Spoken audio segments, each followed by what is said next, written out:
¿Cuál es la incidencia y el impacto de la neumonía en España? Y fundamentalmente, ¿cuál es el papel del neumococo en la neumonía?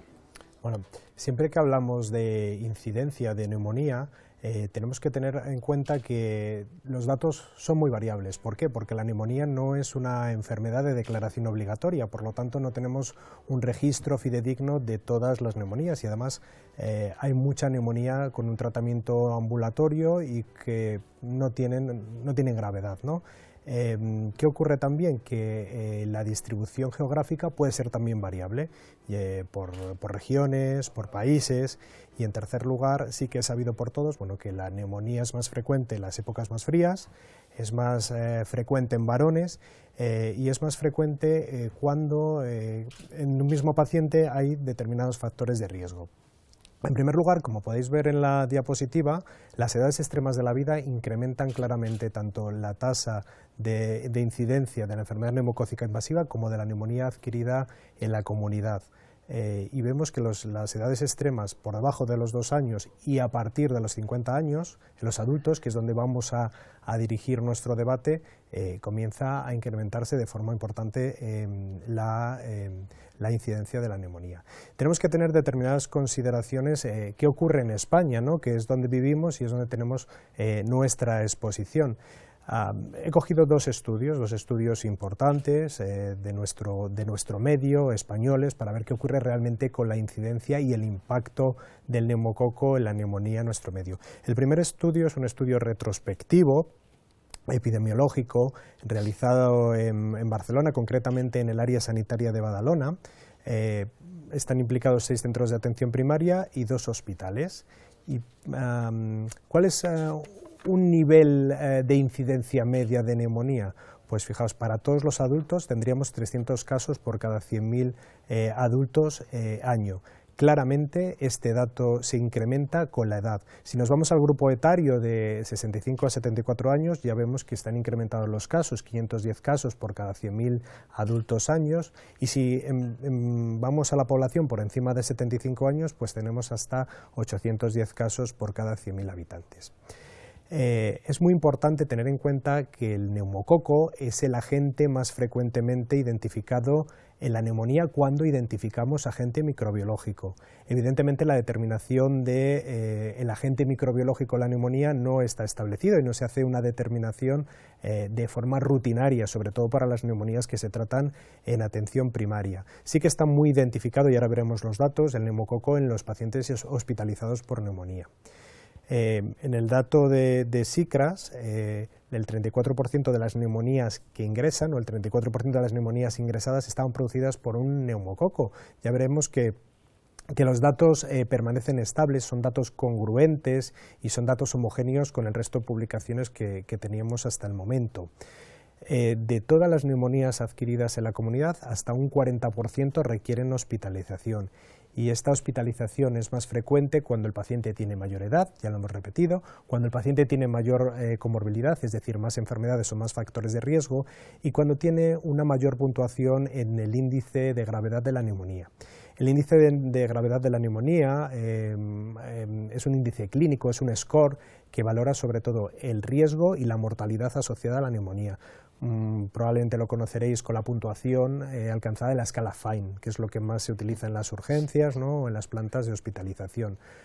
Pacientes con un score bajo pueden ser tratados ambulatoriamente, pacientes con un score alto van a tener que ingresar y además van a tener una mayor mortalidad.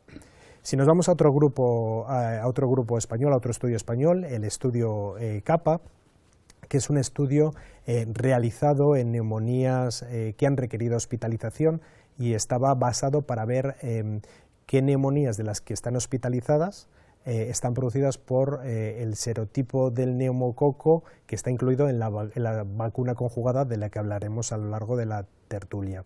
Hay que aclarar que tenemos hasta 93 serotipos de neumococo, es decir, hay muchos serotipos, aunque realmente patógenos que produzcan patología en el hombre hay 7 o 8, son los más frecuentes, esos 7 o 8. ¿Qué vemos en este grupo? Este grupo estaba hecho en pacientes que habían ingresado por una neumonía, en Valencia, San Sebastián y Barcelona. Vemos que las neumonías causadas por neumococo suponen el 30% del total de las neumonías ingresadas, un dato congruente con el dato que teníamos previamente, y que además de todas las neumonías que se producen, de todas las neumonías adquiridas en la comunidad, el 20% están producidas por serotipos de neumococo, por los serotipos de neumococo que están incluidos en la vacuna antineumocócica conjugada. Por tanto, son los que vamos a poder evitar. De hecho, en España se producen aproximadamente 89.000 hospitalizaciones al año por neumonía. Si le restáramos ese 20%, estaríamos evitando 18.000 hospitalizaciones al año si vacunáramos a los pacientes. Si hacemos una estimación con los datos que he presentado hasta ahora, con los datos del estudio de Sicras-Maynard y con el estudio CAPA, podemos hacer una estimación de realmente qué carga de enfermedad tenemos en nuestra población, ¿no?, en la población española. Fijaos, con una incidencia por año de 300 casos por cada 100.000 pacientes, rondaríamos los 114.490 casos de neumonía adquirida en la comunidad por cualquier causa y en paciente adulto, es decir, paciente por encima de los 18 años.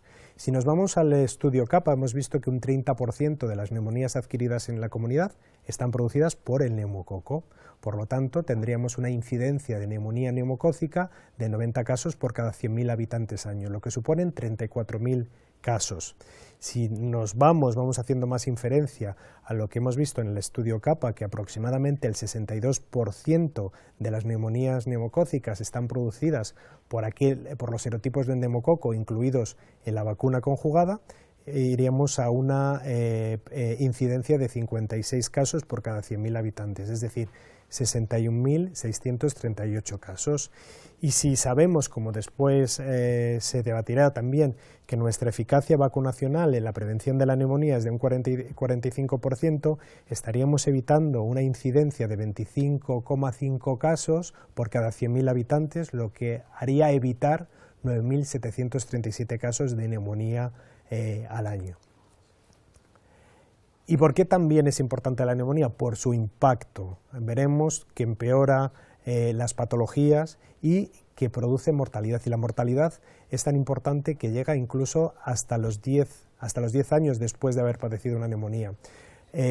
No tenemos que olvidar que la mortalidad producida por una neumonía no es desdeñable.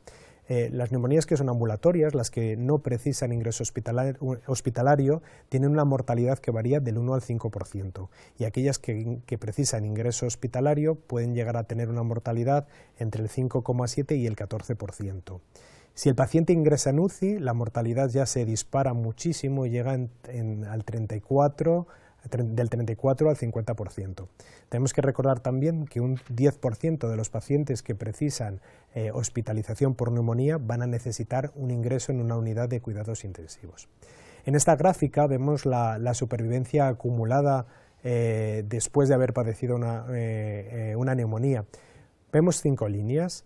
La primera línea de puntos discontinuos sería la supervivencia media que tendría un paciente americano medio de 63 años si no tuviera ninguna patología. La línea 3 supone la supervivencia acumulada de todos los pacientes que han padecido una neumonía en un periodo evolutivo de 10 años. Como vemos, la supervivencia está disminuida, es decir, estos pacientes tienen más mortalidad. En la línea 2 tendríamos los pacientes que tienen una neumonía leve, los grupos 1-2 del PSI, ¿no?, de la escala de Fine. Vemos que está disminuida con respecto a un paciente normal y vemos que está un poquito por encima de la media. Y si nos vamos ya a los grupos 4 y 5, que son las neumonías graves, vemos que la mortalidad a los 10 años no es desdeñable. Tenemos una supervivencia acumulada más acortada que un paciente normal y más acortada que una neumonía, que la media de todas las neumonías. Y por último, recordar, que también lo debatiremos a lo largo de toda la tertulia, el hecho de padecer condiciones de riesgo incrementa la incidencia de neumonía neumocócica. De hecho, si nos fijamos en los grupos etarios a partir de los 50 años, tener 2 condiciones de riesgo incrementa la probabilidad de neumonía neumocócica igual que tener un alto riesgo, es decir, igual que un paciente inmunodeprimido. Recordemos que nuestros pacientes, cuando vienen a la consulta, no tienen una única cosa, son pacientes diabéticos, son pacientes con EPOC y son pacientes con patologías crónicas, ¿no? Tenemos que recordar que estas condiciones de riesgo aumentan el riesgo de padecer una neumonía neumocócica.